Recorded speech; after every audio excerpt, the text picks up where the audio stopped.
L'Autorité nationale de radioprotection et de sûreté nucléaire était en session de formation des personnes compétentes à radioprotection. Cette session de niveau 1 tenue du 7 au 11 juillet visait à former les participants qui sont des travailleurs du secteur minier, de la santé, du bâtiment, travaux publics et recherche.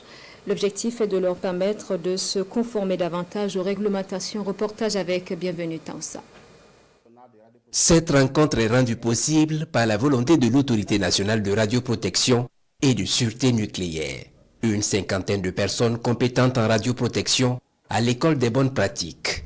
Des professionnels de la santé, des BTP, des mines et de la recherche, entre autres, qui se familiarisent avec les exigences de la réglementation de l'utilisation des sources de rayonnement ionisant. L'Autorité nationale de radioprotection et sûreté nucléaire travaille à ce que ces rayonnements puissent être utilisés, parce qu'on ne peut pas s'en passer, mais que leur utilisation ne pose pas de dommages à la population et à l'environnement. Le code de travail et la loi 032 dit que pour que quelqu'un utilise ces rayonnements ou qu'il puisse posséder ces rayonnements au niveau national, vous devez avoir une personne compétente en radioprotection qui est désignée. Et cette personne, pour être désignée, tu dois avoir des compétences particulières. Et ces compétences, c'est ce dont on est en train de vouloir donner à ces gens pendant toute la semaine.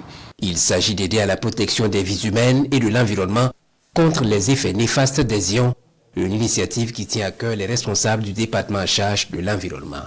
À l'issue, vous devrez être à mesure de connaître la réglementation relative à l'utilisation des rayonnements ionisants, de connaître les différents types de rayonnements ionisants, d'interpréter les données caractéristiques d'un équipement émetteur de rayonnements ionisants, de prendre les mesures de protection requises pour les travailleurs et l'environnement, d'élaborer les procédures de sécurité et de sûreté, et enfin de planifier les interventions en cas d'accident radiologique. Cette session de renforcement de capacité de niveau 1 dure une semaine.